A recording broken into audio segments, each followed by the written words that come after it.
We want to make sure that we draw the line here at Kilmar Garcia, because it's not just about him.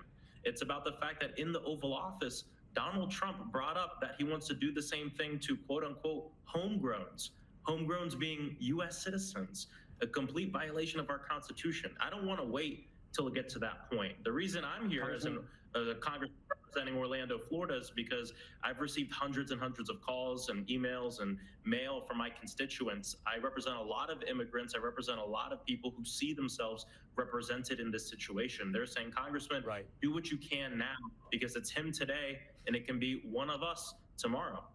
I want to dig in on that point. You've made that point several times, but before we move forward, I have to stop down with what you just said. Donald Trump's made a statement about wanting to deport American citizens. Do you have that in front of you? I've not seen that statement. Can you please quote where that comes from, that he would like to deport American citizens? He said it in the Oval Office. He said he wants to go for homegrowns next, people born and raised in the United States. Do you have anything? And then do you have anything besides your word on that? I have not seen that. So beyond your word, do you have a source of that? I would love to see that clip or that transcript of him saying he wants to deport American citizens.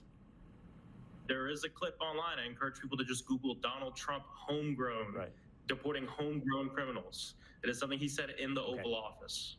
Well, you understand how television works. We have these fancy earpieces. I like to get very few instructions from my staff while you and I have a conversation, but we are in search of that clip as we speak. So as you and I have this conversation for the next several minutes, we'll be looking for that clip. I'd like to go a step further. I mean, I said it to Pam. I don't know what the laws are. We always have to obey the laws, but we also have homegrown criminals that push people into subways, that hit elderly ladies on the back of the head with a baseball bat when they're not looking, that are absolute monsters.